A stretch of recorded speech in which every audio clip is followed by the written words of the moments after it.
अध्यक्ष जी श्री अखिलेश यादव जी के आशीर्वाद से आप लोगों के बीच में सेवा करने का मौका मिला।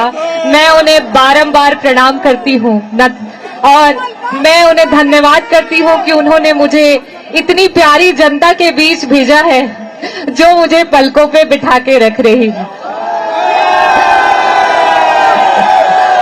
अखिलेश भैया 2024 का लोकसभा का चुनाव जीत सकते हैं रागिनी सोनकर। विधायक से सांसद बन सकती हैं रागिनी सोनकर। बीपी सरोज को चुनौती दे सकती हैं रागिनी सोनकर। सबसे कम वोट से जीतने वाले या कहें भारत में सबसे कम 181 वोट पाकर चुनाव जीतने वाले बीपी सरोज का टक्कर दे सकती हैं।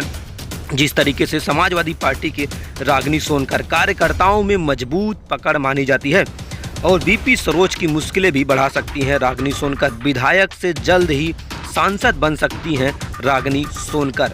मछलीशहर लोकसभा में मजबूत पकड़ रख रही हैं रागिनी सोनकर। लगातार कार्यकर्ताओं से डोर टू डोर मुलाकात भी कर सकती हैं। तो कहीं न कहीं समाजवादी पार्टी 2024 में लोकसभा का प्रत्याशी बना सकती है रागिनी सोनकर को। आने वाले चुनाव की बात करें, जिस तरीके से समाजवादी पार्टी लोकसभा चुनाव की तैयारियों में पूरी ताकत झोंक दी है। अगर बात करें मछलीशहर लोकसभा की, तो मछलीशहर लोकसभा पे कहीं न कहीं जो चुनाव होगा दिलचस्प होगा। आपको बता दें कि जो मछलीशहर की विधायक है रागिनी सोनकर को समाजवादी पार्टी 2024 में लोकसभा चुनाव का प्रत्याशी बना सकती है।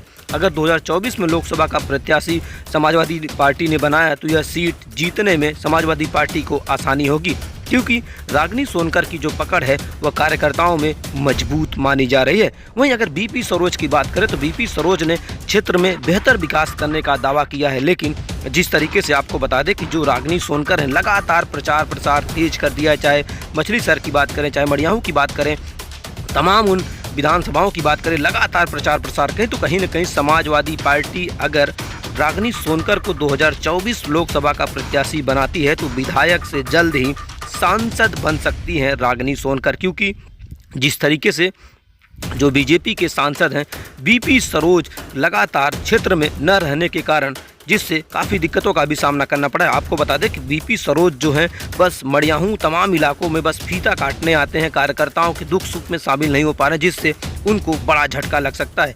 आने वाले दिनों में बीपी सरोज को एक बड़ा झटका लग सकता है, क्योंकि जिस तरीके से रागिनी सोनकर मछलीशहर की विधायक होने के बाद वह 2024 लोकसभा के समाजवादी पार्टी के रूप में प्रत्याशी बन सकती हैं। क्योंकि जो सूत्रों ने बताया कि बीजेपी को टक्कर देने के लिए जिस तरीके से जो रागिनी सोनकर है उन्हें मैदान में उतारा जा सकता है। अगर रागिनी सोनकर मैदान में उतरती है तो बीपी सरोज की राहें आसान नहीं होंगी, क्योंकि जिस तरीके से मात्र कम अंतरों से चुनाव जीतने वाले बीपी सरोज की मुश्किलें बढ़ सकती हैं।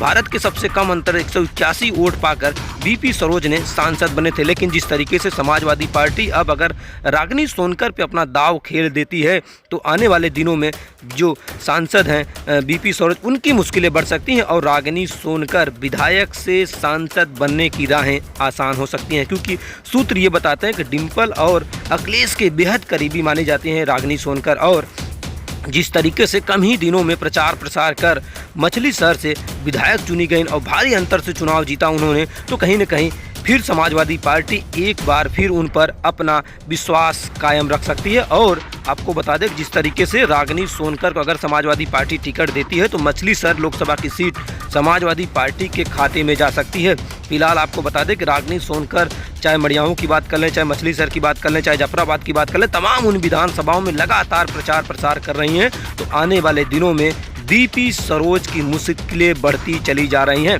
अगर रागिनी सोनकर को टिकट समाजवादी पार्टी देती है तो बहुत ज़्यादा अंतर से चुनाव जीत सकते हैं रागिनी सोनकर, क्योंकि कार्यकर्ताओं में मजबूत पकड़ है रागिनी सोनकर का और लगातार कार्यकर्ताओं के संग उनकी बैठक भी चले तो समाजवादी पार्टी 2024 में अपने इस प्रत्याशी पे बड़ा दाव खेल सकती है। क्योंकि जिस तरीके से मछलीशहर जब विधानसभा का चुनाव हो रहा था कम ही दिनों में इस सीट को जीतकर समाजवादी पार्टी के झोली में डाल दी थी। इस बार रागिनी सोनकर को समाजवादी पार्टी लोकसभा का प्रत्याशी बनाती है तो रागिनी सोनकर जिस तरीके से विधायक से सांसद बनेंगी और क्षेत्र में विकास करने का जो दावा है वह धरातल पे भी दिखाई देगा। तो आने वाले दिनों में आपको दिखाई देगा जिस तरीके से रागिनी सोनकर विधायक से सांसद बन सकती है, समाजवादी पार्टी दाव लगा सकती है।